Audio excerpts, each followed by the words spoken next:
Friends welcome back to my channel. இன்றைக்கி நம்ம என்ன பார்க்க போகிறோம் அப்படின்னா, இப்போ நம்ம டிஎன்பிசி பொது தமிழில் இலக்கணம் தான் பார்த்துட்டு இருக்கோம். அதில் இன்றைக்கி நம்ம பார்க்க போகிற டாபிக் என்னென்னு பார்த்தீங்கன்னா உரிச்சொல்.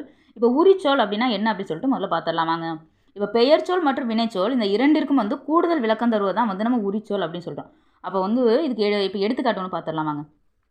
இப்போ வந்து மாக்கடல் அப்படின்னு சொல்கிறோம். மாக்கடல் அப்படின்னா பெரிய கடல். இப்போ மா அப்படின்னா பெரிய அப்படின்னு அர்த்தம். இப்போ சாதாரணமாக கடல் அப்படின்னு சொல்கிறதுக்கும் மாக்கடல் அப்படின்னு சொல்கிற ஒரு கடல் அப்படின்னு சொல்கிறக்கும் ஒரு பெரிய கடல் அப்படின்னு சொல்கிறதுக்கும் ஒரு வித்தியாசம் இருக்குது இல்லைங்க. ஸோ வந்து அந்த கடல்ங்கிற வார்த்தையை வந்து அந்த மானிங்கிற வார்த்தையில் சேர்ந்ததுனால இதை வந்து மிகுதிப்படுத்தி காட்டுது. ஸோ இதில் வந்து மா அப்படிங்கிற அதுதான் வந்து உரிச்சொல். இப்போ வந்து வீரன் அப்படின்னு சொல்கிறோம். இப்போ வீரன் சொல்லிடுறதுக்கும் மாவீரன் அப்படின்னு சொல்கிறதுக்கும் அந்த வீரன்கிற வார்த்தை வந்து கொஞ்சம் மிகுதியாக தானே தெரியுது.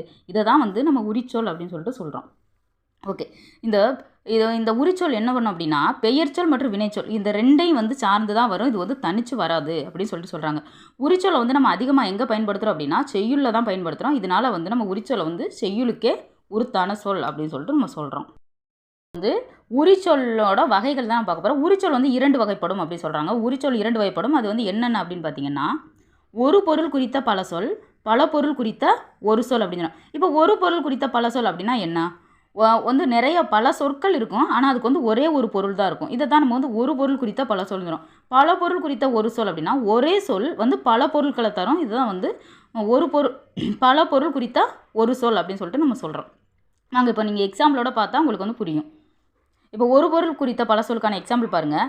சால பேசினான், உரு புகழ், தவ பெயர்ந்தன, நனி நின்றான் அப்படின்னு. இப்போ சால, உரு, தவ, நனி இது எல்லாமே வேறு வேறு சொல்.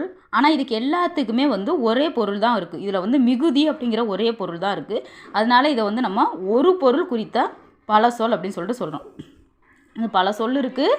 இது எல்லாத்துக்குமே மிகுதிங்கிற ஒரு பொருள் தான் வருது.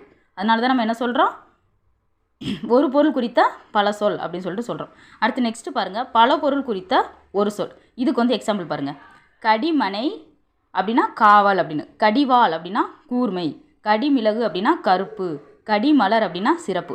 இப்போ இதில் எல்லாத்துலேயுமே வந்து இப்போ கடின்னு வருதா, இது எல்லாமே வந்து ஒரே சொல்.